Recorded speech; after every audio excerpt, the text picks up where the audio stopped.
Can I sit there? I don't want your face on the screen. Okay. My crazy hair. Okay. So, what questions do you? How old are you? We're not going to say age. We're not saying age, okay? And we're not going to say much. We're just going to listen to a beautiful voice that is going to prompt me with some questions. So, let's go. What were we just talking about? We were talking about the color. Blue. Okay. What did you ask me? Is blue green? No, you said to me, Do you like blue? So I said, I like all colors, and I don't want to discriminate on the colors, right? Because all the colors that nature or that God makes are beautiful. But that's what I said is blue natural. What else? What do we see blue in nature? In the sky, and that's it. I don't really see blue all the time. I have seen blue blue jays? Blue jays, yeah. Blue jays? What about peacocks? Where are peacocks? Peacocks, with the big pretty, ¿cómo se llama? Pavo real. Yeah. Pavo real. And then what about, and we know the ocean is blue. Yeah. Okay. So that color exists, right? We have blue in nature. But sometimes we have blue in sweets that is bad. Yes.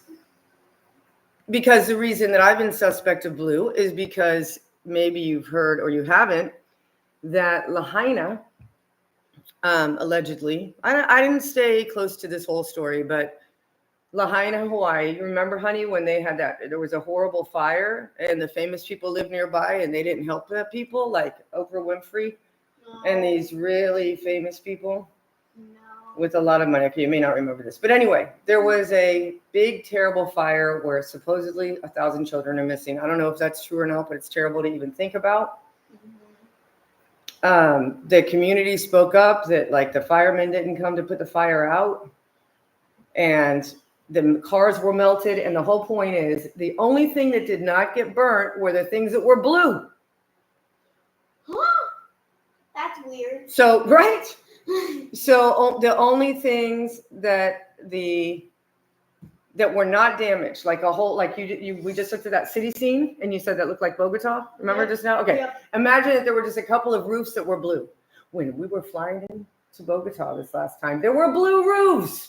I know. You're going to see that right now when we go again. Okay. There's blue roofs already in Bogota. So to the point, and if you haven't heard this, you probably don't follow this channel because we talk about these kind of things, or we're people that look at this. This is news, I think, that everybody knows now, that the blue paint or the blue plastic texture is what protected them from burning. And all the trash cans, the trash hobos were blue and they didn't melt. But a car was melted by that fire. A car was melted by these and destroying the city. So that's why blue that is artificially made, man-made, I think we have to keep an eye out for as not being healthy. Okay, another question. What is made from chocolate? What is chocolate chips made from? It's called cacao. It looks kind of like a papaya. You know what a papaya looks like? Yes. And when you open it up, it has a lot of seeds, which they call cacao beans, but they're seeds. And they have a nice fruit around it, like it has a fruit, like masa, tiene una masa. And that's dried out.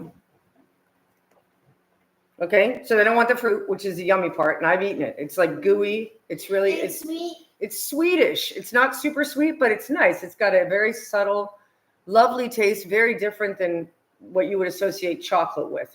Because chocolate is, again, like coffee, a heated, right? Because it's been out laying in the sun. And then they roast it. This is what they do with coffee. And I'm pretty sure that's what they do with cacao beans. And then they add milk and sugar. And that's the chocolate that you're thinking of. Yep. So we just made cookies this morning, and we're trying to do our best with the ingredients available in this food desert called the modern world. And we had we ended up using almond, allegedly organic flour with what else? We used coconut sugar and powder. Oh, the flour was almond flour. Almond flour. Then we used the coconut, sugar. organic coconut sugar, brown sugar. It really gives a nice taste. And then Yes. we used the Wait, raw cane sugar, Yes, that but Florida one. also- But it's sugar. Sugar is a construct. But the bag of the chocolate chips were Oh, from so Oreo. this is what inspired me to get online, was because we were talking about the color blue and we were talking about these. This is for entertainment purposes. YouTube. So this is if you don't know, and I didn't know this, you guys, or you, whoever's watching this, thank you for being here. I'm not going to look at messages right now because I don't want to lose this train of thought. And I want you to have your next question prepared. Okay, Will. So I'd never seen this brand, and I have to go to Publix when I'm looking for chocolate chips to look for the best in my area. When it's outside of operating hours of very sweet health food stores that I like to support. Anyway, so this says, enjoy life free from 14 allergens, but there's that little asterisk. Should always look up what that asterisk is. 100% real chocolate morsel. So not cacao, which I just looked up online. Dark means that they burnt them more. That's what I just realized. And I'd always thought that meant healthier. But I know in coffee, when you, I learned this at the International 2008 Specialty Coffee Association, SCA, SCAA, you can look it up, World Conference. A couple of huge things. First, two things. The first thing is that when French roast and dark roast mean that they've burned the coffee bean more, or the seed. Remember, it's a seed. They burned it. And but people think, honey, that coffee is better because it's French roasted. That is made from the Oreo. Yes, I'm getting there, but it has to do with this. So that's why I think when you read this, it says dark chocolate. That means that it's also a dark seed that was cooked a couple of times. Can I see it? Yep. Okay, so that's one thing I learned at the coffee thing, that these coffee experts, it was like a barista thing. It was in Atlanta, Georgia. I brought an Indian coffee grower and another coffee grower from the countryside.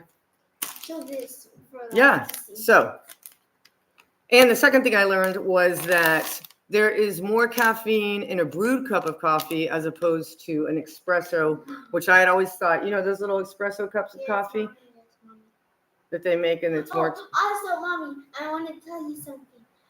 Can we talk? Okay, so ask me another question. So, and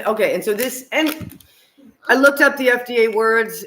I can go into this if you'd like. At the end of the day, this is made by the same people who make Oreos. And if you haven't looked into who makes Oreos, you should look into what Nabisco, right? I think it's Nabisco. And these are not people that love us. They are putting some really, really, really bad stuff in our food and making our children addicted to it, and us. Go ahead. So, can we talk about potatoes? Yes. What do you want to? What do you mean, potassium or potatoes? Potatoes from the package stuff from. Oh, potato chips. So, I think you should know. If you don't know, I don't like to use the word should. I'm sorry. I would like you to understand that I ate a lot of potato chips as a kid, right next door.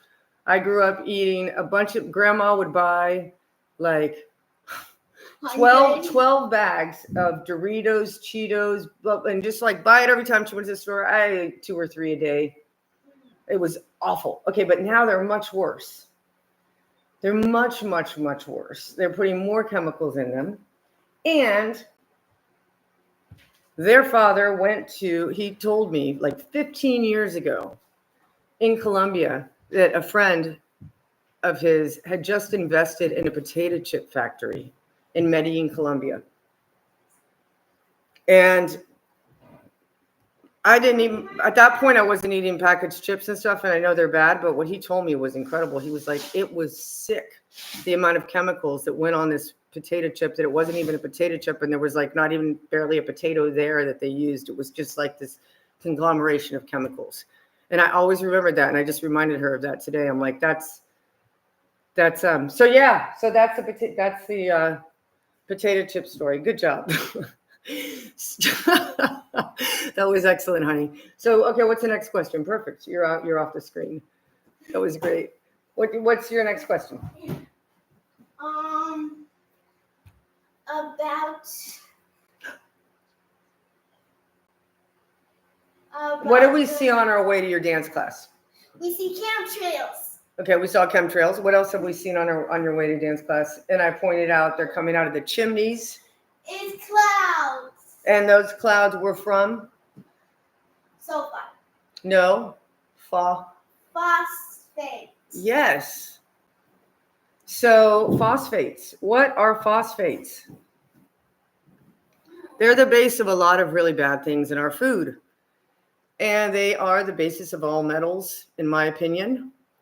But I think this is all metals of the chair I'm sitting on. And they are also the basis of herbicides, pesticides, fertilizers, anything that's applied to the nature for an enhanced time frame and production, like high productivity, high yield in a shorter time frame. Yes. Is computers made of metal? Computers, yes. They have a lot of metal on their circuit board. There are various types of metal from what I understand, and there's something called silica, which is fascinating and I don't understand at all, which is the ability for these metals to communicate and have this live conversation right now with people that are typing. How amazing. Hey, Tony, I'm going to read later, but I didn't want to lose the Q&A guest. So please, what's another question? So, do you want to ask how do they get phosphates? Yeah, how? Okay, so from what I think, I don't know because this information is not super clear online in my research, but it is basically, I can't even say basically. I have two ideas going on here. It is raking up the land to a certain depth, maybe like 5 feet. I don't know. And then they take that land, they rake it up, they shoot it out, and they do some chemical processes to it. Good morning, don't go on the screen. And when they rake out that land, then they process it, and that's what becomes what I was just talking about: fertilizer, metal, and food flavors. All food flavors, natural flavors and artificial flavors are poisons, and they are also made from phosphates. And phosphates, this is just for entertainment purposes. I don't know. These are just crazy ideas and just that I'm putting together. So I just like throwing this out there. The word phosphate, honey, is the same word for fósforos in Spanish. What is that? It's little flames. Little flames. Those are matches, right? Yes. So that's what brings light. And phosphoros is the Greek god for light bringer. And light bringer is Lucifer. Yes, but also you told me that it's also for storms, the lightning. Oh yeah, the lightning. So I've been like reflecting on how in the symbology, BAAL, how the lightning bolt is always present, right? Like in this whole like rock and roll, you just start looking at lightning bolts. And when I want to talk about helmets,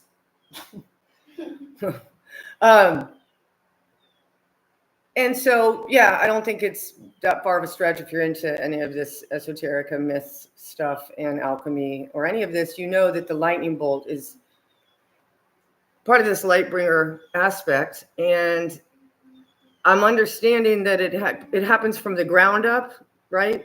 That's where lightning comes from people that I trust. It just makes sense to me because these are people I agree with on cosmology, and we've chatted, and I've looked at their information, and I find it very valid and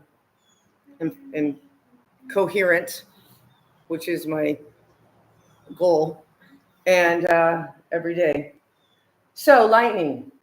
We are in the lightning capital of the world, this area of Florida. Yes. When I was a kid, we Yeah. always said that, and I think that has something to do with, what's been done to the land over the years. And Florida is over 100 years old, so this has been going on for a long time.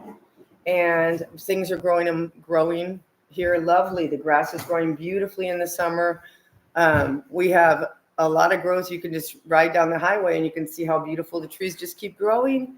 So things are going just fine, except that there's a great promotion for seedless fruit. And I believe that seedlessness means infertility, and there's no way that it's organic, because if it's organic defined as what most people think organic means, from the nature, untouched, original, well, that's not how the FDA defines it. And today I just looked that up again, and I'm just going to read it to you.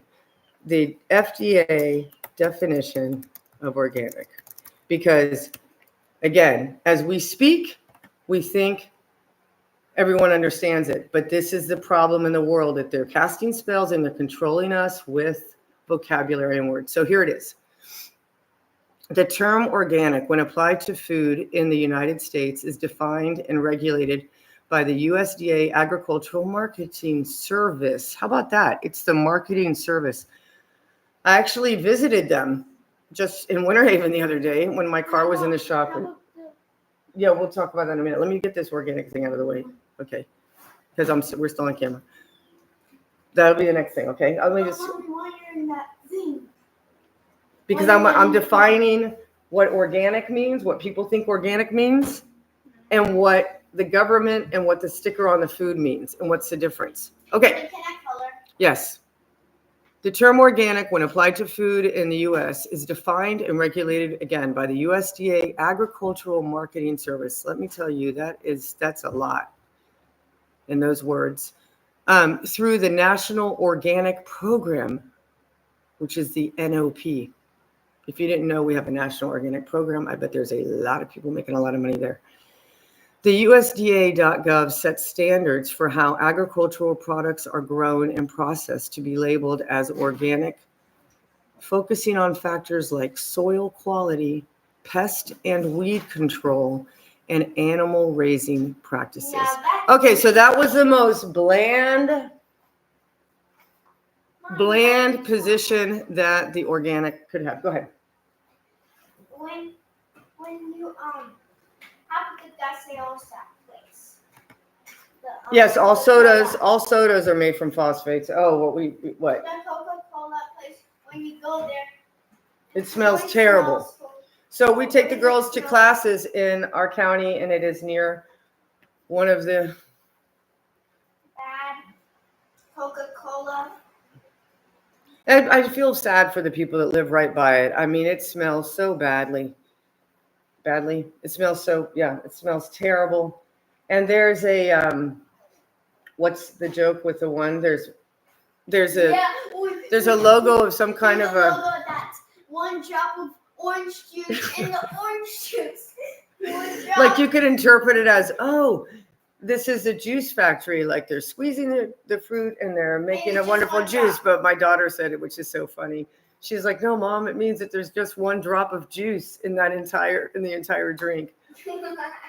Because one time we went to Walmart and we had friends visiting from Colombia, a lovely young couple who haven't traveled much in the United States and are not living in English, but they're highly intelligent, wonderful people. And I said, hey, they're like, what do you want? I said, would you please bring me orange juice? And I had wanted at that time 100% orange juice. Pasteurized, I knew, but I was like, yeah, that's what I was drinking more. And please buy me that. He came out with, and at that time, I think that a gallon was $4. And he came out with like a Sunny Delight looking thing, if you know what Sunny Delight is. He came out with It was called Tampico. And so it has pictures of oranges on it. And it was like $1. And that wasn't the point. It was just that I knew that he went for the cheapest, which is smart, right? And it's much more expensive for people in other markets to come and live in the United States and spend money on things that was 1/4 of the price where they were from, even if they were both chemicals. Anyway, I said, let's read the label. This is like 3 years ago. And it says, contains less than 1% orange juice or citrus juice, which you don't even know what that is. Less than 1%. And I looked at him, I'm like, that means it could be 0. Right? That means that it's all chemicals. And you guys start reading your labels. I think I'm gonna. When God inspires me, I will write, maybe just on Twitter or X, a message to 7-Eleven or Circle K, where we must buy our gasoline for our vehicles. It would be so nice if they sold something that was not pasteurized, something that does not have artificial nor natural flavors in it, because artificial and natural flavors are phosphates. That does not have, I'm just saying like 1 or 2 products. The latest I found was this highly expensive, delicious fruit mix, but it was like $6. You like it? But it was, I think in the end it said, and natural flavors. It had like 5 fruits and then organic, and then it said that. Oh, this is very funny. Afro unicorn. Look at the. This is for Tom Cowan. He talks about flying unicorns, and it's like the virus existing and not existing. Yes. So here we have Afro unicorn. As if there were a race difference among unicorns. Wait. As if among horses that there are different breeds. They're not going to like a certain breed.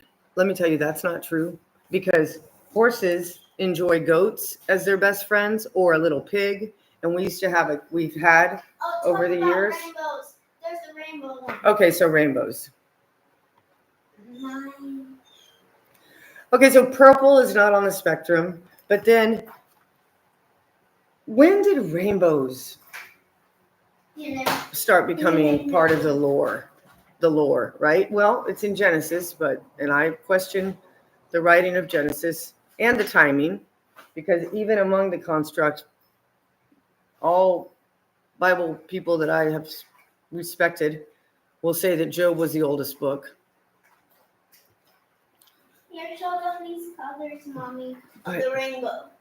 6 The only colors thing of that the I'm really rainbow. focusing on is Yesu's words, and the rest is just really fascinating alchemy and interesting, fascinating lessons that have helped me on my life. I like Proverbs and Psalms, but when I see like too much metal or mineral additions in there, I start getting suspect that maybe these words were added in there to like be in code, encrypted information among them, which doesn't matter, except that it's poisoning us. 1 second. Okay, so what are you doing? So I'm going to show you guys the 6 colors of the rainbow. 6? Yes, because some people believe of 6 colors. That's correct. But there's 7 colors actually. Okay, or more. Or more. Okay, I think more. I think more, because if you look at a rainbow, you'll see the colors merge into each other. A real rainbow, not one with lines in between it. Okay. But we were talking about this morning that we've seen in the last few years. I've seen now, which I never saw in my life before, 2 rainbows at the same time. One time there were 3. Yes. And that was in Colombia. Yep. Like 3 arches. Okay. Any other questions? Wait a minute, Mommy. Let me show this whole thing, because that's an amazing. This shows how many colors there are. This is a marker set that is fantastic. And I love that 64 crayon thing as a child. So if you don't have children, maybe you haven't been exposed to, maybe you color yourself. No, But- the others. So that's really fun, isn't it? So there are more colors than 7. A lot more. Just think about all the greens outside. How many beautiful greens there are. All right. So, any questions? And now I'm going to pay attention to how nice that people joined us today. Thank you. Hi, Tony. Wait. Hi, Liz. Yes, baby, I'm listening. Can you not do it now? Hi there. Hey, Grounded Extracts. I just discovered your amazing work, man. You're amazing. Yes, baby. Can I? Oh, this is beautiful. All these type of greens. Oh no, I know. Okay. Can I show my arm? Yo no quiero, mira. Yeah. Okay. Yeah. So isn't that fun? All the greens of the world. Yeah. So nice to see you all here. And wow. I'm really disappointed about the delicious chocolate chip cookies we just made. And this discovery that this is owned by the people that make Nabisco. Excuse me, I think it's Nabisco. It used to be Nabisco. But it said in the article, very subtly, the company that is shutting down its factories because they'd like to focus on, I'm thinking, oh good, they want to focus on better food for us. Is the owners of Triscuit and the owners of Oreo. Of course, that's Nabisco. And I don't know if you've looked into the logo that's on Nabisco, but it's in line with the whole thing. Do you have any questions? I'm doing a Q&A live. They are delicious. Did you have one already? Yeah, I gave her one. Okay. So, yeah, listen, you guys, if you have not looked at Grounded Extracts, I posted his video because someone posted it in Vladimir's chat the other night. He did an amazing depiction of Colors? No, of Austin. I really like Austin. My kids met Austin. We gave him our picnic chair at the festival and really enjoyed talking to him. But right when he said he was definitely going to the TFE, when I gave him some really sound advice, and when he said he was going to go, that he thought that gigantic trees were fake, was not a real thing, I said, wow. Because I was just now learning about that. What's your politics against gigantic trees? Hi. Okay, yeah. Go away. Go. I don't want your face biometric crap. Okay. You can cut that part.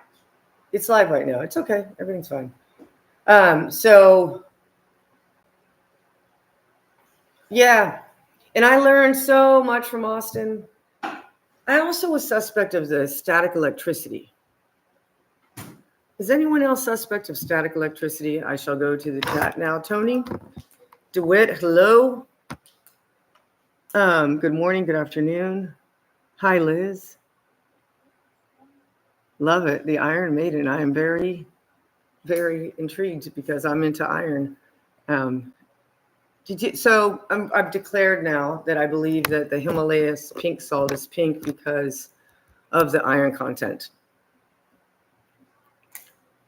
And I don't think that's, if I stay coherent with my theory at the moment, which can change when I have more information. I'm not making any money from this. I'm losing friends and family, in fact. So I'm just pursuing truth for me and my children, and hopefully you and your children, to discuss just ideas that are just outside of the box, because my life was pretty much a lie, and the choices I made in my life. And I would like people not to make the same stupid ass choices based on a matrix designed for shortening the lifespan in many ways. And so at this point, I think that I don't think we should be eating iron. I think that metals have their place, and I appreciate the free electricity idea, which I have done with salt and also with lime skins in 2023. So I can tell you there is free electricity. I can't tell you beyond that space, but I know that if I were with people that knew more than me and had worked more with these metals, they'd be like, it's fine. But we did it with salt rock in water. Salt rock in water. not salt water, and also I'm suspect that water was high in sulfur, which I believe is totally super crazy idea. Don't get mad at me. I think that sulfur is burnt or heated or compressed salt. And I only got involved in this because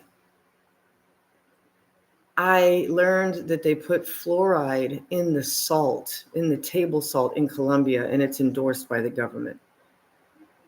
And ferrocyanide, so that it's more flaky. And it is sodium chlorinated, meaning that it's whitened, which is a process which takes away the, I just want to say, nutritional aspect of natural salt. I don't want to go into minerals because I'm questioning minerals, because minerals comes from the word mine. I love you too. And a mine indicates it's mine.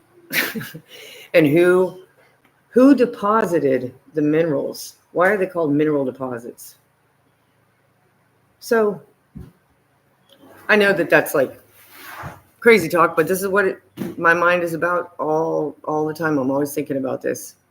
Oh, the soy. Okay. Soy lecithin is terrible. So soy, from what I understand, doesn't let boys I gotta go right now. Honey, let's clean this up.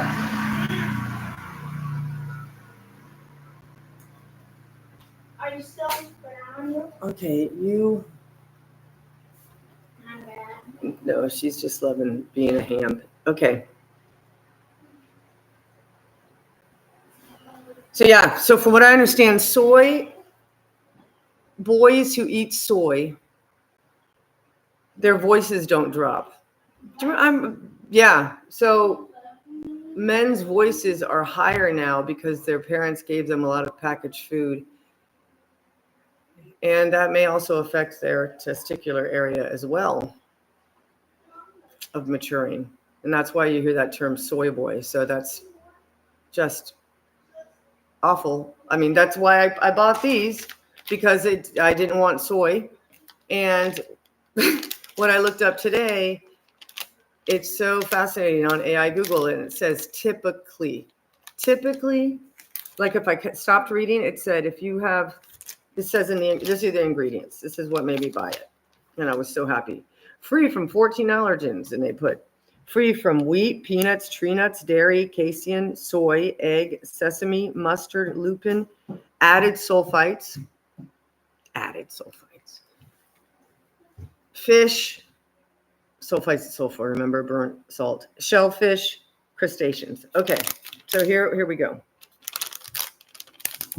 Made in a dedicated nut-free, gluten-free factory, which this gave me a tip off, but I said, screw it, we're making chocolate chip cookies. Manufactured by Enjoy Life Natural Brands, LLC, Chicago, Illinois, product of Canada. So your cacao beans, which grow best, and I don't doubt that they don't grow everywhere, because I believe that most crops grow everywhere. But your cacao, it says product of Canada.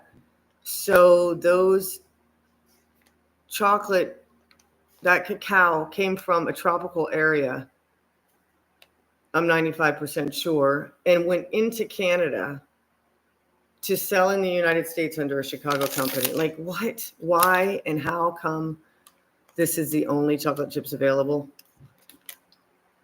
And here are the ingredients: unsweetened chocolate, cane sugar, and cocoa butter. So this morning, that's when I said, okay, I'm going to look into unsweetened chocolate in that definition. And that's when I started seeing that there's some real discrepancies, because it says that it's typically 100% organic cacao. But typically means that So I put in Google, what is atypically unsweetened chocolate, right? So it's all words, and they're laughing at us. Like, exactly, what did I want? I wanted to enjoy life and making these and making my chocolate chip cookies and not feeling guilty that I was purposely giving them a burnt seed that is delicious with pasteurized milk, because you can't have milk chocolate without milk. It's got to be super burnt if it's dark. I really believe the dark chocolate was better, and I haven't looked into that, so that's something new to look into, because again, I think now, based on my coffee knowledge, that the dark chocolate probably is the same thing as French roast or dark roast coffee, which basically means they're homogenizing the taste by burning it. Just like when people get well done, when you're getting a wonderful cut of beef, or any cut of beef that's not super tough, because you do want to cook it a little more if you want it more bland. But you know what? Sometimes that jerkiness is good for your teeth. And but cooking slow, long, with salt. I'm experimenting a lot right now with low temperatures always on the stove and low temperatures in the oven, except when I'm baking evil cookies. But I made a chicken a couple of weeks ago. I put it in for about 10 hours at 200, and just salted it, and it was delicious. And I put a little water. Like, at some point I put a little water in there. But it was great. And if you're single and you're only cooking for you, that's a great thing to do. You just get the best chicken you can find that has no hormones, antibiotics, is not eating soy chicken feed. Yes, unfortunately, I learned that the person that I was buying chicken from in Lakeland gives organic soy to the chickens. And maybe it's okay, but I don't think so, because I just don't think soy makes sense. I don't want soy in my diet. I don't want beans in my diet. My dad and beans, it seems to me, in many cases, are actually seeds. So that goes to my fertility thing. And then I believe that they're attacking fertility because they're a death cult. So of course they're going to be laughing at us as we get addicted to chocolate, and we get addicted to coffee, and we get addicted to all of these seeds that are burnt using their alchemical processes. That is a super extreme burning process to add sugar to it, to make it sweet, which is the opposite of salty. And salty is the message of, yes, you, my savior. And I don't say it in a corny way, or even if it's corny, I don't care. The arrangement of the words that are attributed to this man have saved me, and continue to inspire me, and continue to challenge me. Like, I've been thinking about turn the other cheek, right? That's a hard one. I was born in New York City. I was raised down in the South in the county of people of little knowledge, Polk, Polk. And I was in Manhattan for 10 years and had a business there. And I can tell you that people can be very mean, but most things can be resolved.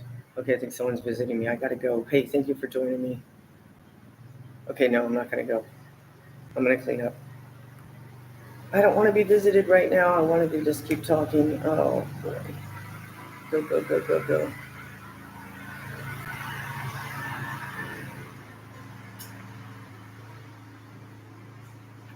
Come on, girls, get your stuff.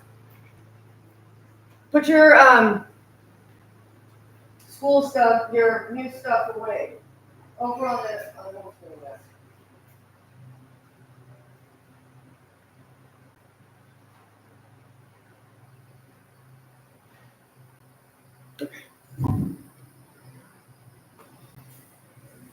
Breathing is good.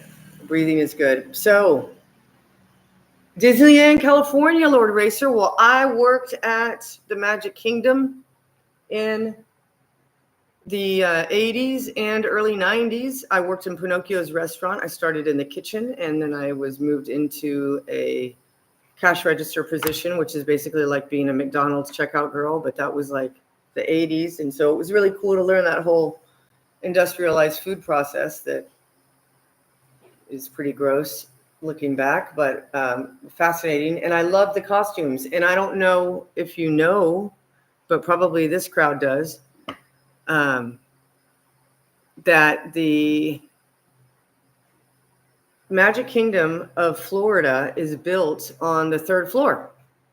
But it feels like you're in a basement, but you're not really. And I think they're like connecting that with the terrible child stuff that I don't know. But anyway, when I was there, it was fascinating to watch the characters like with their head off and walk and be in the kitchen. And at that time, they did not allow overweight people to work in the attractions area of the Magic Kingdom. Nor did they let you have earrings that were beyond the size of a penny. You could not have a tattoo that was visible. They were very strict. And I remember my mom, who was in Los Angeles when Disneyland opened, she was like condescending. She's like, they're not as beautiful as the people. And like there were more strict in California with the beauty factor than here in Florida. It was like, wow. Now we have 300-pound people in movers that have more power. I can't believe how things have flip-flopped. So the overweight people all worked in the costume area underground Magic Kingdom. And I loved my Pinocchio's outfit. It had all these different variations. When it was kind of cold, you had like 3 different jackets, sweater, scarf. Then it had a corset and a big skirt with like 2 aprons. It was so much fun. It took a while to get dressed, but it was really fun to wear that costume. And then I worked during college in the parking lot at the Magic Kingdom. And that was 90 to 93. And I'd like to speak about that for a moment, please, because yesterday we went to a get a free backpack at a church event, which I didn't realize is such a big thing. Never done this before, but this is going on in every town in the United States, and they're doing it through churches and police benevolent associations. And I think it's like what it is. It's, getting the people on the side of these organizations and all that, and they're giving you something free. My God, it was a Disney line outside. We were outside 45 minutes in a line to go inside to be in a line for another 35 minutes to get a backpack. And I said to the guy, I was like, it's a beautiful day. You could be outside. And he goes, yeah, we did it that way last year. We're seeing that he was good. He was like, yeah, we're seeing that this probably wasn't a good idea. And I was like, yeah. I go, because we're already standing outside for 45 minutes waiting to come inside. And I said, and I'm like, and why? And he goes, no, because it's so hot, and the people were all worried about it being so hot. And I thought, boy, when it was hot, when I worked at the parking lot in the summers at Disney, Magic Kingdom, 45 minutes from here, hot was when there was steam coming off the asphalt. Okay, I have not seen that here in Florida. I have not seen that. And I've been in Colombia, Cartagena. I've made videos from there. Really hot, like this. Really, really, really hot, where everybody's surviving just fine. Like, people are weak and they're being pulled into air conditioning. And that's part of the weakening of mankind, is this dependency on a fluoride is the waste product of phosphate processing.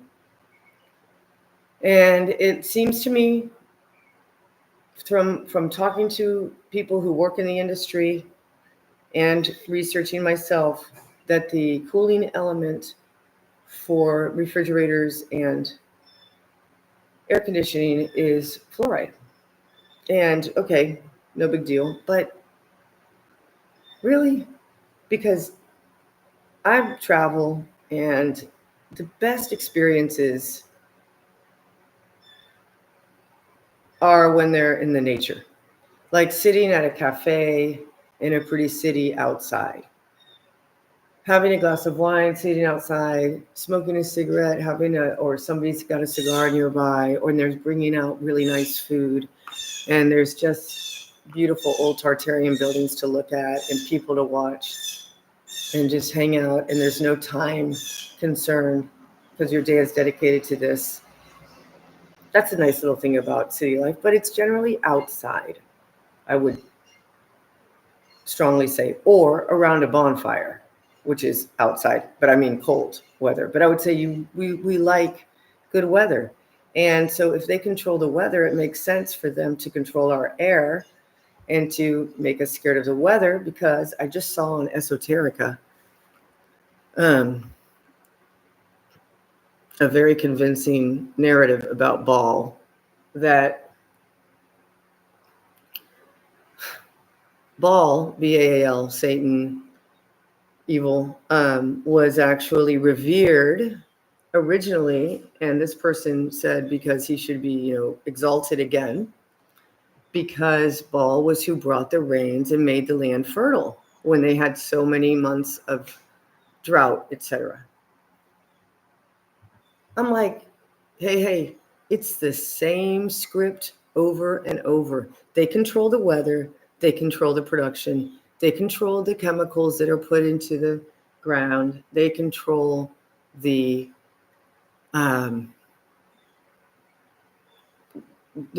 concept that, like, what is it, the copper electroculture that I got into, that I thought was something, and then I was like, wait, I want to get back coherent with that. I think we're being metallized to death, and that metallization is done through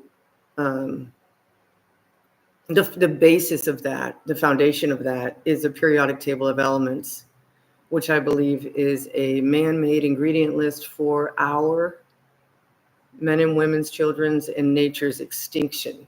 That's what I believe the periodic table of elements is. And that they're doing this through words, and they're doing it through the fragmentation of ideas, through the diminution, I don't know if that's a word, like the making things really small that are just a concept, like water is water, which I've learned. Peter and Pete, watch that channel, it's so good. I have it as one of my links. There's water is water. I think there's two types of fires, though.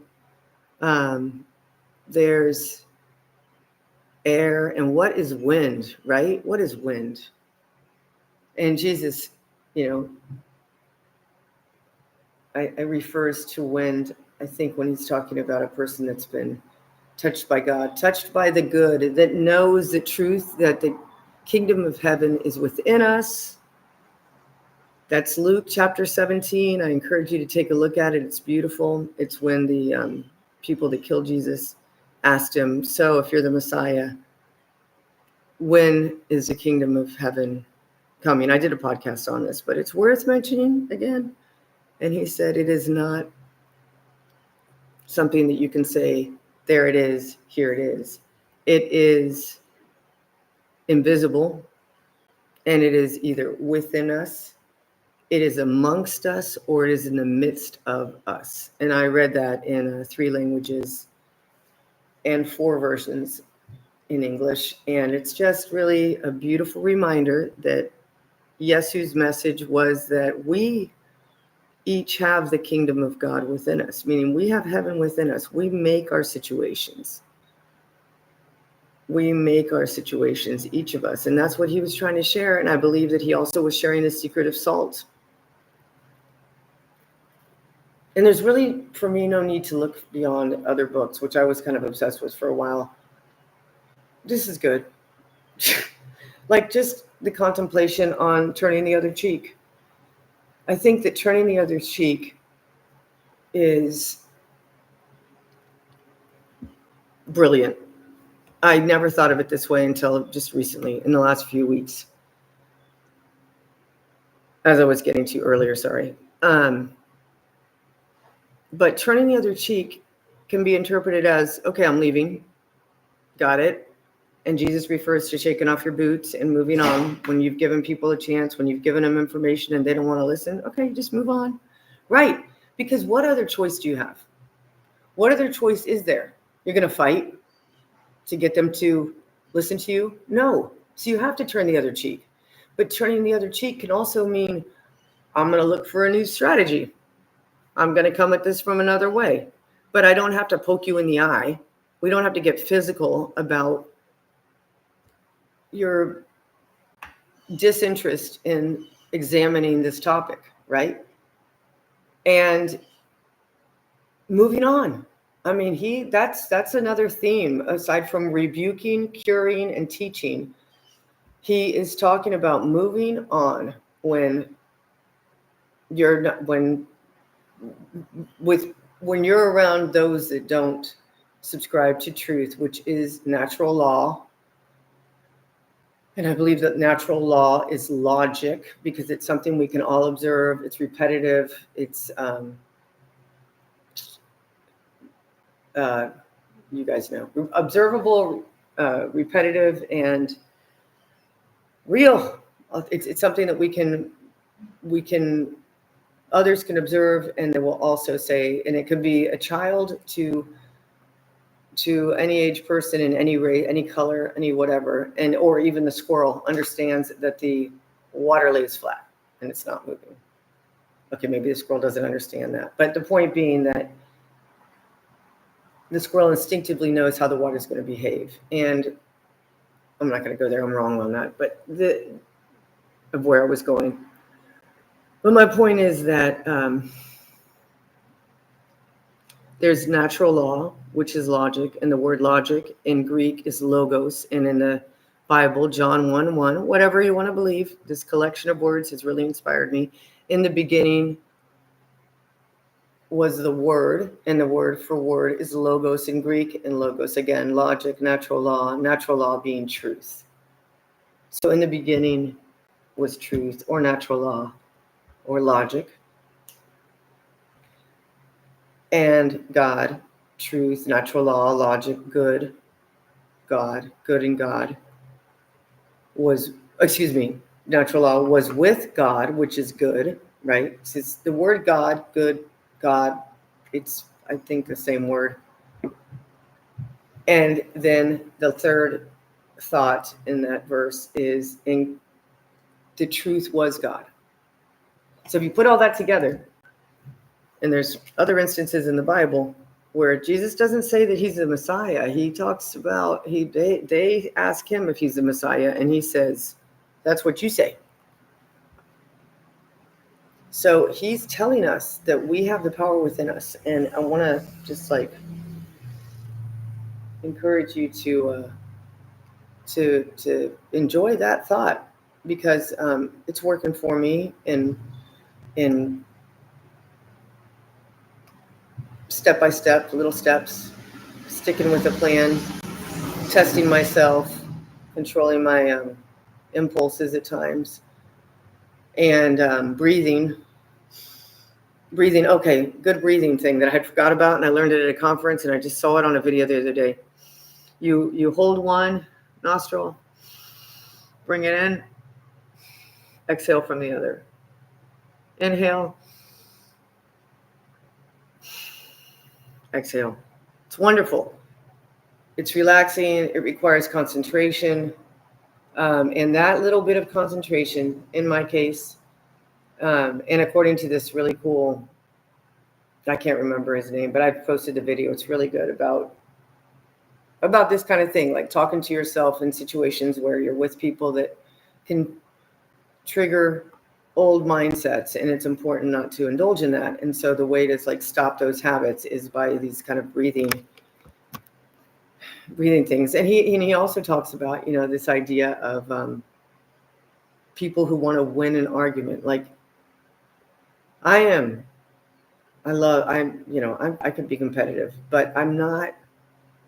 That's not my goal. My goal is to share ideas and to, and I think my life has been that way. I've always enjoyed groups and being, not being a part of a group, but encouraging group conversation.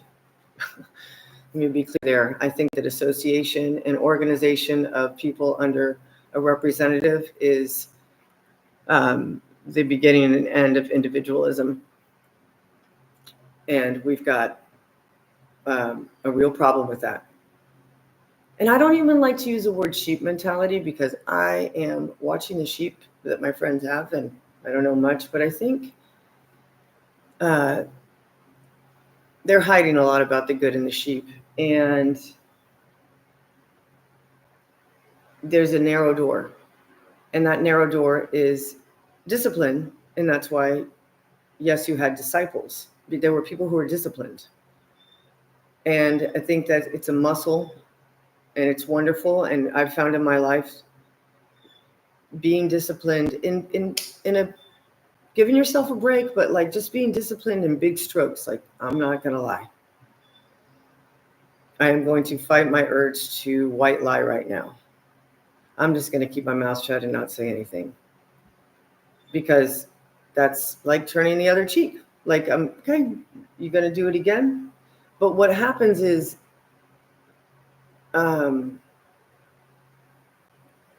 it's good. I also used to, and I do still sometimes, as I do on this channel, use the pen and paper to organize my thoughts. And I focus on writing positively and about things that are constructive. And if I do feel really hurt and painful and want to write some shit down, and I'm like, but I really resist criticizing a person, and I focus on the behavior and the actions that were taken as opposed to the person, because I like to be forgiven. I have done a lot of stupid things, and I'm seeking every day to perfect this muscle of being the person I want to be, who is authentically into truth with love and caring and warmth, but also knowing my boundaries of not wanting to be contaminated by those who are of the other ilk, right? There are demons, and again, that word has a broad definition. We can just say they're energy thieves. Maybe that's the most agnostic way to say it. Energy thieves. All right. Well, we're going to have a beautiful Sunday. Off to do some adventure I'm not sure of yet. But I appreciate you being here, and I appreciate my beautiful daughters participating. And I'd like to do that more where we have spontaneous. Do you have any question you'd like to ask? No. Okay. All right, you guys. Thank you so much for being here. I'm going to look at these messages right now because maybe YouTube will erase them. So actually, if you would like to hang out, I'm going to read these messages. Hi, Victoria. Hi, Tony. I forgot what I was talking about with eyes are blue. Oh, yeah. I don't know. That esoterica stuff. Yeah, I don't know if that's real child friendly. So, but I'm open-minded. I will take a look. Yeah. Well, that's nice. This is great. I don't know anything about that. Yeah. Stabilizers are just chemicals that are poisoning you and create great dis-ease. So just keep consuming salt. Yeah, there you go. Common sealers include soy. There you go. Emulsifiers. Look up the word emulsifier. That's a big one. That's a nice big chemistry word, alchemical word, which prevent the morsels from melting completely. That's true. We shouldn't call it food anymore. Yeah, I know food shopping is like super chore. And I don't know if you have children, Liz, but I know I've just decided to embrace it as this is a homeschooling activity because this is the rest of our lives, unless we grow our own food, get our own resources from our friends that we trust, that are actually doing things to the standards that we're willing to, that we're willing to tolerate, right? Because not everyone is doing their best, and a lot of people don't know what best is for you, and a lot of people don't. Like, I've met wonderful man that I buy beef from, and I think in the end he finishes with corn, and I was like, you don't have to do the corn because it's GMO corn, and then that means the fat that is increased rapidly because they've never eaten this corn before because they were on grass that whole time. And we think, oh, great, it's a dessert before they get kicked off and die. But it's actually this really unnatural, again, it's almost like fertilization of the sugars. It accelerates, and then they're killed at a very young age. And I'm pretty sure their balls are cut off before that. They're castrated, which I need to look into. And I'd like to know what happens to all of those sets of balls, right, from all of the steers that are being castrated. I think there must be some industry there.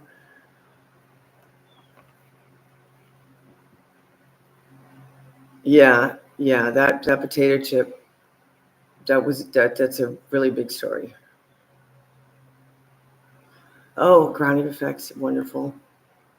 This guy, he puts out a lot of really cool stuff. And is a fantastic actor and producer with, I think it's Jayla. I forgive me if I got the name wrong, but check out that channel. It's fantastic for thinking and great artistry. I lived in Manhattan for 10 years, so for whatever that means, I observed a lot of great artists up close, and you're doing a great job. Yep, there we go. Definition of organic. Good job, Tony. Webster Dictionary. Using or grown with fertilizers. Oh, man. And mulches consisting of only animal products or vegetable matter. Okay. So animal products, we have to look up those two words together because that can mean that those leftovers from the animals had some process that made them a product instead of bones and fiber from animals. See, it's all words, and I hope it's good. And vegetable matter. So vegetable is a big old word. Vegetable is a big word. So you could have GMO vegetable waste that is put onto your organic crop. This is what they do. They could call vegetable matter phosphates. Because we don't know. And how many people know what phosphates are? I didn't know. And I grew up here and I didn't know. And we visited the phosphate pits. And when we were kids, and we would get shark teeth, which now I think maybe were jewelry of the Indians that lived there, but I don't know. I don't think there were sharks there. I think they sprinkled. I don't believe that. Because where are the rest of the bones? How come only the teeth exist and not the, well, I don't know. I don't know what I don't know. I don't know what I don't know. But I do not buy the story of Florida as it's told at all. And I think there's more to it that has to do with severe land damage than we care to talk about. And that's okay. I mean, I'm got my little piece of land here. I'm just looking at how to make my land more productive. That's all. That's my effort here. And to share with you what I learned, which right now what I'm doing is water, singing, talking to the plants. And I also sprinkle salt once in a while, my natural salt in the yard. And I also, of course, am doing constant quasi-composting when I feel like it. I put out what I use in the kitchen, and I know not all of the fruit's organic. So I take all of that into account, and we see what happens. But things are growing right now. I had a devastating return from Colombia, but I don't want to talk about it because I just want to focus on the good, and I don't want to cast spells. Heard Bob said the soy is a derived. Oh, interesting that the soy is derived through mold. Wow. That's a big one. Thank you. It just doesn't seem natural to me. Wow, that's big. Hey, old me no more. How's it going?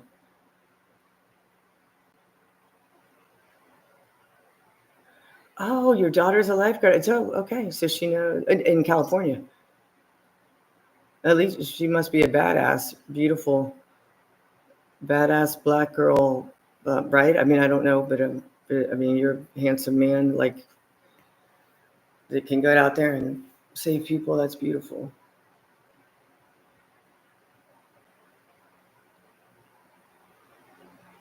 Yeah, many people only do AC life, and it's just well, absolutely observe it because I was living in a country without air conditioning, and they call it like the nickname for Bogota, Colombia is La Nevera, the refrigerator, and because the temperature is really nice, it's like 55, 60, or it's rainy and shitty and cloudy and sometimes lightning. So, but it's green and it's never hot. You could like when it does sometimes in the day, the sun will come out, it'll be like 72.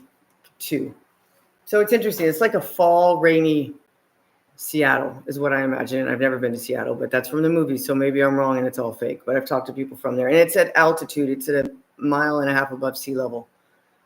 So coming here, it was really dramatic for me to watch how I got addicted to the AC at the beginning, and then I was like, okay, this is wrong. Because my dad hated AC, and he was a doctor, and we could put it on. We had the money to pay for air conditioning, but my dad he immediately got the flu. His nose started running. He got sick, and he had grown up without air conditioning. Like I'm doing my best to with our children is toughen them up because we need to be sensitive to the conditioning of the air, in my opinion. Even if fluoride is good for us, I just don't see how it benefits us to be more lazy than we already are. And I use fans. You can hear the fan behind me, like or beside me here. I use fans, ceiling fans, and probably should replace these. They're a little bit slow right now, but you can take a shower. Thank God if you have water. You can sit in water. But I love to sweat, and I think sweating is very important. I love it when I sleep. If I sweat, I'm using cotton sheets, but I have it's been a while, so it hasn't been that hot because I'm not sweating. And I'd sleep with my windows open and no air conditioning and a fan that's not that fast. And I love when I wake up that I've sweat because that means that your body's done some movement. I believe that our body's salt. If you haven't been to my channel, this is my thing. This is why I'm Victoria Salt. I believe that our body is actually a salt gel. And it's this concept that Gerald Pollack and Tom Cowan have revived, especially Gerald Pollack, is that we're fourth phase water, which is that we're either crystallized, structured, or exclusion zone water is what he calls it, meaning that there's ions or a charge and that they separate, and that's what makes us gel-like as opposed to being a piece of ice, which would be a solid, or a liquid, which is water that we think of typically in flowing state, or in gas, which is a vapor. No, we are not that, but that we are actually a gel, which is, I think for me, makes a lot of sense. And that we're, they say between 70 to 99% gel. And I think, okay, yeah, like not necessarily my hair. My hair is an antenna. This is not a gel, but I think it's an antenna. And I think that we are actually a gel that is energized by salt and not by ATP, which is adenosine triphosphate. And I explained earlier what phosphates are, and I think they are. And if I'm wrong, great. This is for entertainment purposes only. And I would love to be wrong. And that no, because I think that the salt thing is a lot easier and joyful, and it does enhance and increase our lifespan. So I'll take that back. But I'll say that I don't want people to be worried. Like if I'm wrong, and that things aren't that great. But what I'm seeing around me are people suffering from being overweight and doing what people tell them to do and receiving medical treatments that haven't helped them and shortening their lives and accepting an early death. And I think that's all wrong. And it goes against my faith system, which my faith system is reading the word of Yesu, the arrangement of words in the first 4 books, and get whatever version you like. And then if you have a question about a word, start researching that word and get as many physical Bibles. If this interests you, I'm just telling you where I'm at and why I believe in salt, and why I came to salt was from the Bible. Because I started looking at the Bible. I started reading the Bible, and first I became a Baptist, and I went to a beautiful church that really focused on the written word. And I found that the translations, because I had worked in translations for the U.S. government, and so I really took it very seriously. If they're telling me what version of the Bible to read and how come this word is different here. And an example I've been talking about recently is, how is it that when Jesus refers to you can't put new wine, old wine in new wine skins. So I have it here. I am going to bring you this.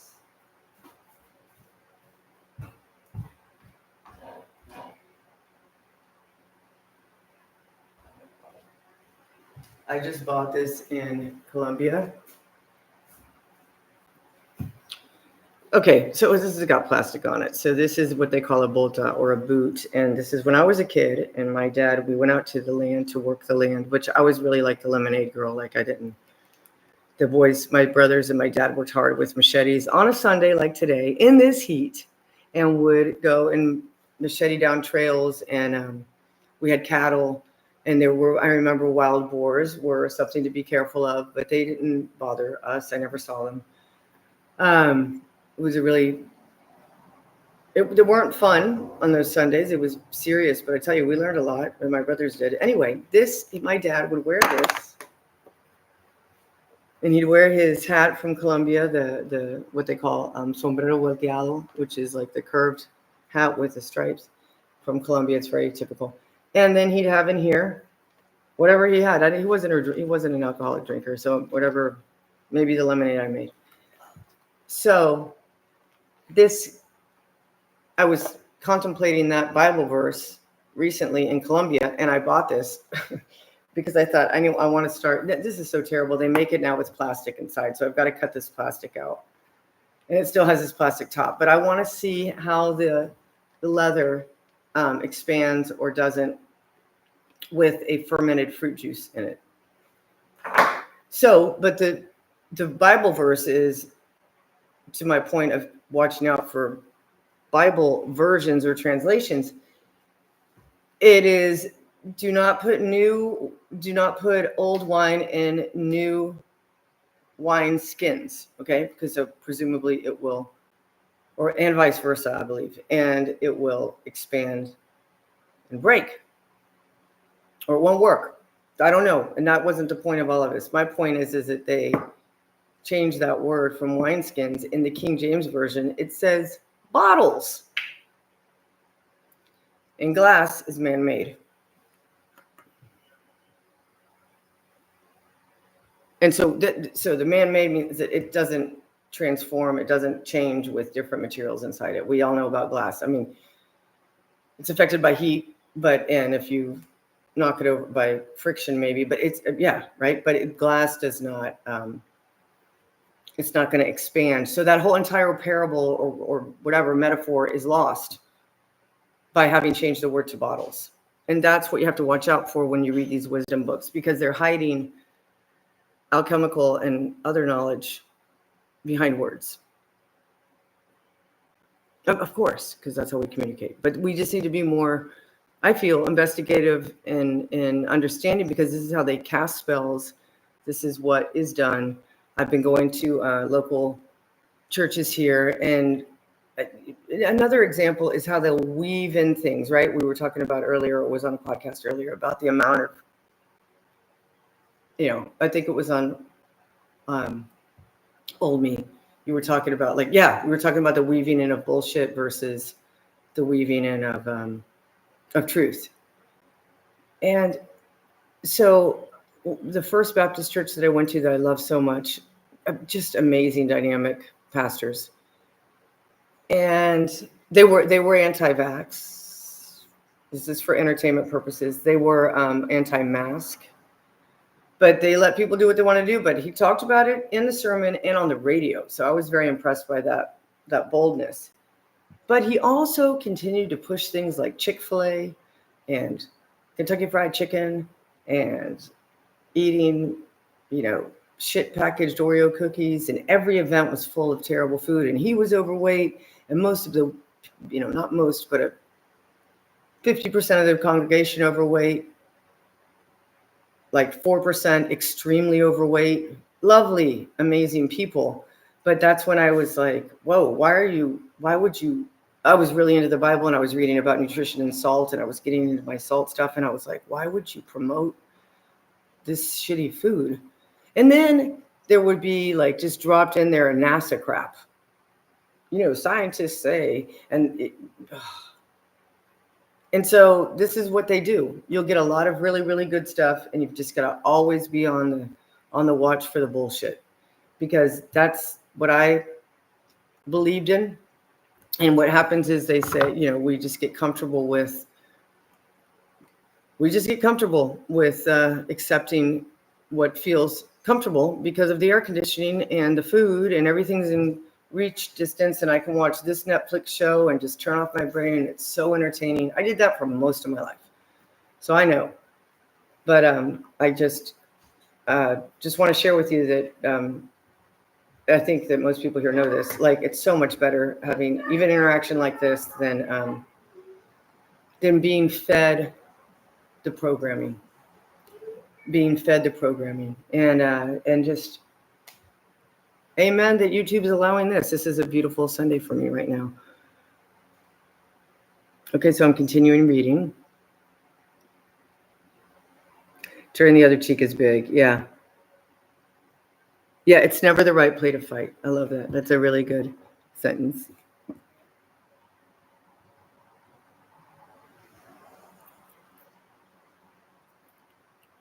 Yeah, the definition of meek. Okay, so my brother asked me that. And I believe that meek is humble.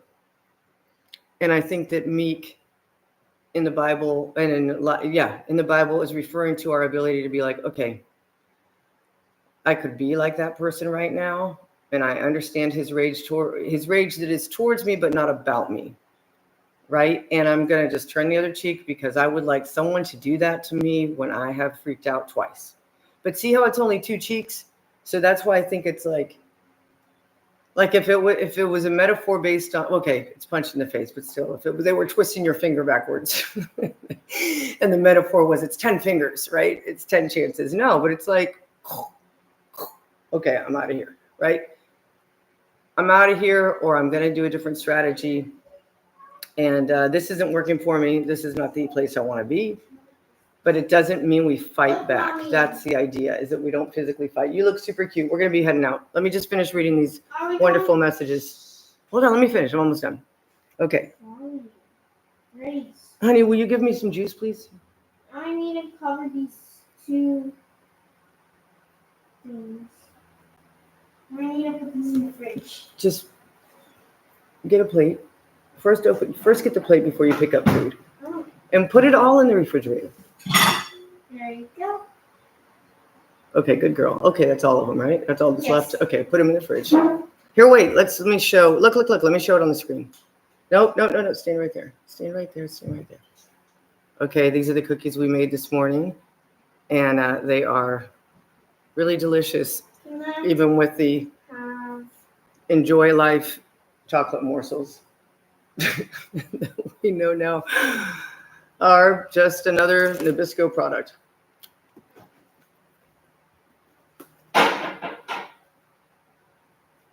Give me some juice, honey.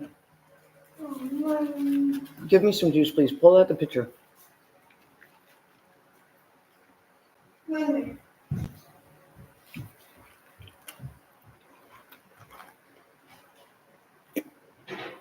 Wow.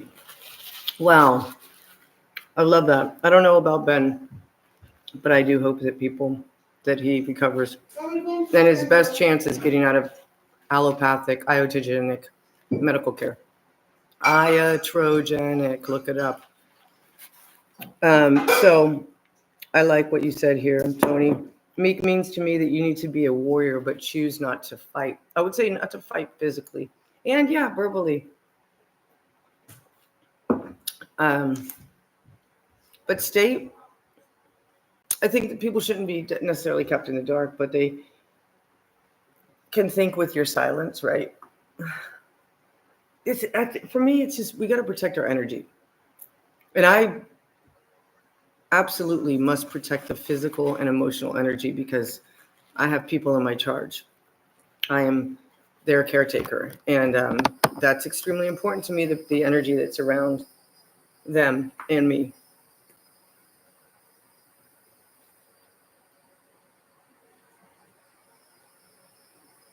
I like that. Not laughing at certain jokes is a big one. Yeah, yeah, I do that too. I had my friend was talking about and I thought we had similar comedy, but was talking about.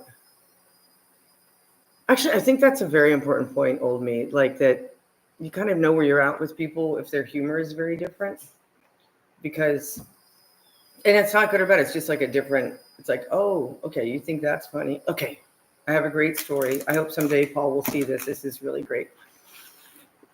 So my buddy Paul, I did a video with him a year ago, who's a musician, and he talks a lot about the Illuminati and what his experience is in New York and as a musician. Very, very, it's a good talk, not for children. So he was telling me how this beautiful girl, he takes her out on a date, and he's excited to go out on this date with this gorgeous woman. And she's younger than him, like probably in her 20s, and he's in his 40s. And he said, and we're sitting there, and this reggaeton song comes on. Okay, so reggaeton's not music, and he agrees with that. It's just, it's in tone, and my friend Paul is an amazing musician who plays many instruments, and he's classically trained pianist and is a composer and singer and amazing.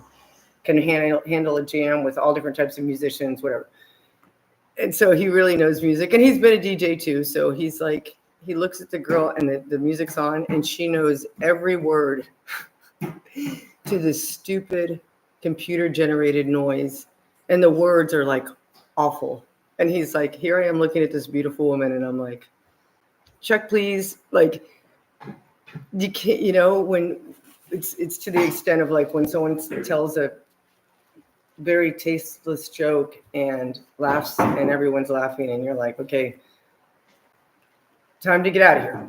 That's what made me think of it, because it's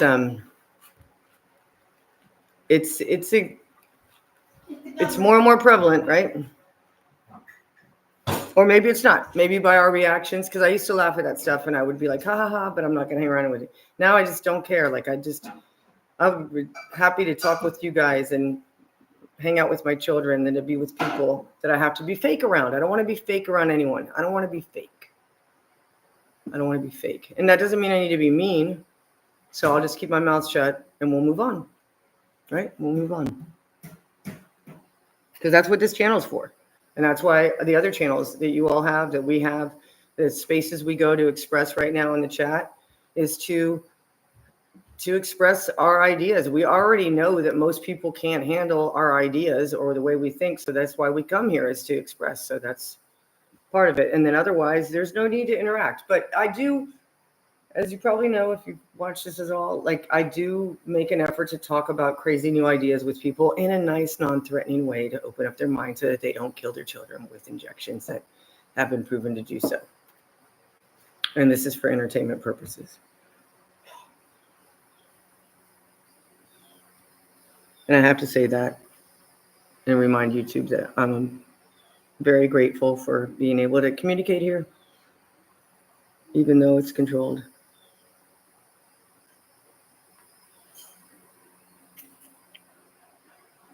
Okay. Proper breathing. Oh yeah, Andrew Weil. Okay, yeah, I've seen him. I haven't. I can't remember what I've. If I've. Yeah. Okay, I'll look into that. Yeah, I'm being called to knowing to getting really better about using the breathing tactic. I've had it suggested to me by people that I enjoy, and I haven't just like did, but I do it for myself automatically and also with the children, but I want to get into the deep stuff. And it does help me before you go to bed to concentrate on breathing. It's so powerful. Like at Confluence, I went to a breathing workshop and it was something that's really stuck with me. Maybe you've heard it, but it is I want to inhale to 10 and then hold it for 5 and then exhale for 10. And if you want to do it nose or mouth, whatever, like there's a debate on it, really doesn't matter, or it does. Recently, more people are saying it doesn't even really matter. You just want to do what changes the way you normally breathe and that makes you think a little bit and concentrate, then that pulls your mind into inside a little bit, I guess. But I had a very emotional, wonderful experience in a breathing workshop. And again, I think that it just like going out and pushing yourself and sweating really hard and then breathing really hard because you ran or rode a bike or whatever, that's also just wonderful because you're putting your body into a little bit of a stress. And it's not stress in a bad way. It's what we're made to be. We're supposed to use, just like the animals, all aspects of our body. Like I was with this little miniature horse that was eating in my pasture, and yesterday, and I was chopping the lawn with. I'm doing this. I forget the word. Anyway, it's the handsaw. Scythe. It's not scythe, but anyway, I'm just doing it just to take the tops of the weeds off. And the horses don't eat at a certain height of grass, and whereas the goats do. And I'm learning, I think, also the sheep do. And the little miniature horse was beside me. I wasn't swinging it towards him. There was no way I was going to even try to make him scared. And out of nowhere, he bucks and farts and runs off and like bucks around. And I'm like, that's so great, right? And then he goes down and he just starts eating grass again. And we watch this a lot with the outside cats. There's just wonderful to observe how they're so living in the moment and how important it is for us to know that that's the joy in life and that's the kingdom of heaven is living in the moment, right? So I'm almost through with these wonderful comments. And thank you so much for being here. And thanks for the likes, you guys. That's very sweet of you. Documentary taught me about breathing techniques. Okay, great. Yeah. I'm gonna start getting into that. Please pass them on, and I'll post them. I'm also on Facebook, Victoria Salt with a second T, and I post a lot of stuff for research, like just reposting and posting, and then I do some self-reflection on things because this is my hometown, and I have a few homeschooling moms that might look at it, and just to give them insight as to why I post these things because I have some experience, and I also love these women. They're amazing. They're teaching me so much, and they have beautiful children and big families and wonderful men in their families and good people around here. But we need to share information. Like I'm learning from them, I can maybe help people understand more about the food chemistry. Hemlock, lead, nightshade, etc. are also okay. Yeah, exactly, because lead is man-made.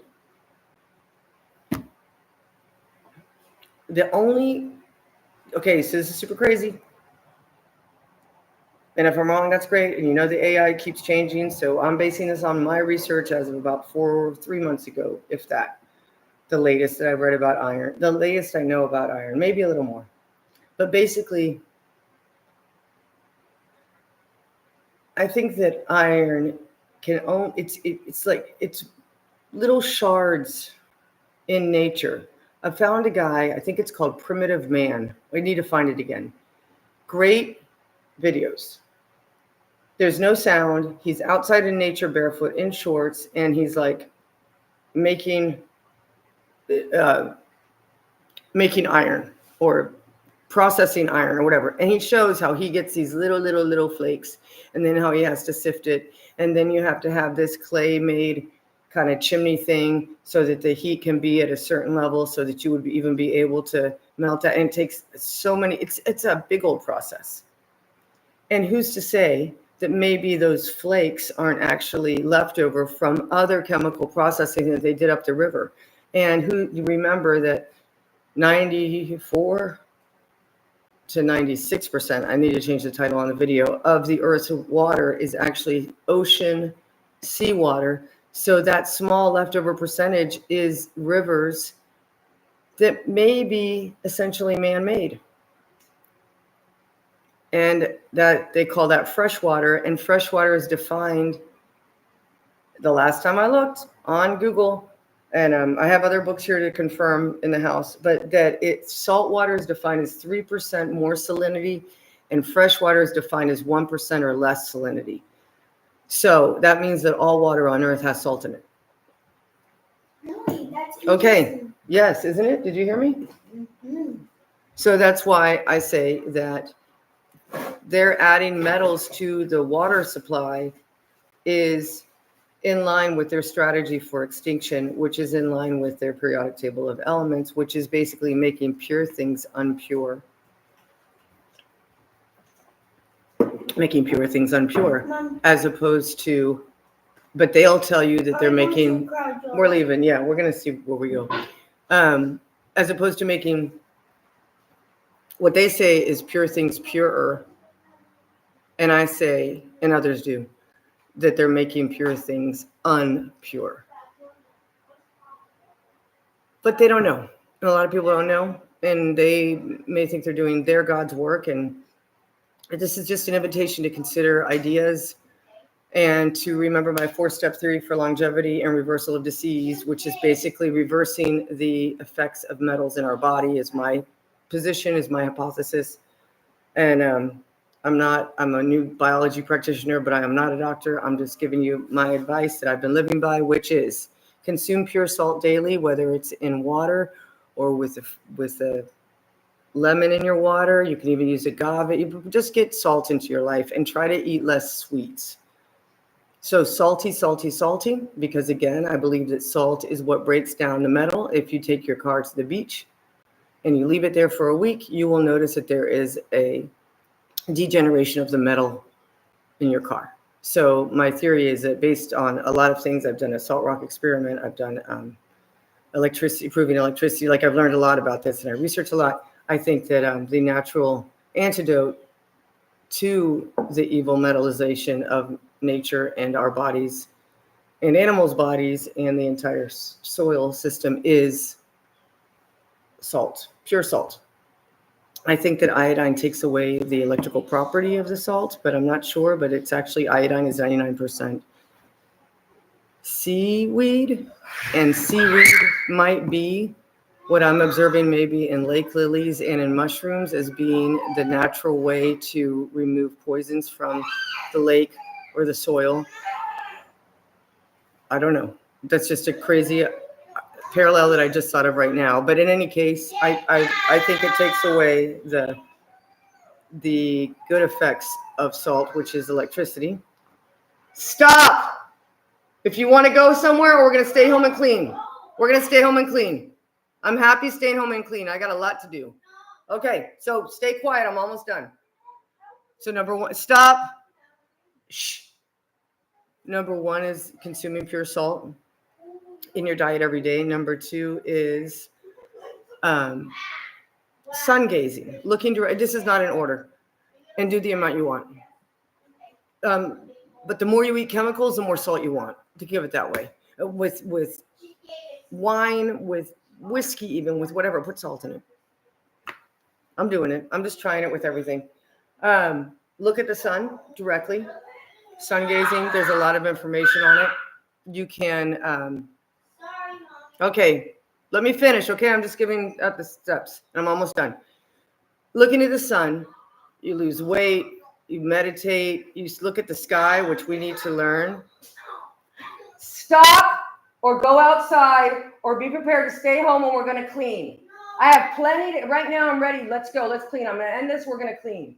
All right. So be quiet right now or go outside and play. So the second one is sun gazing.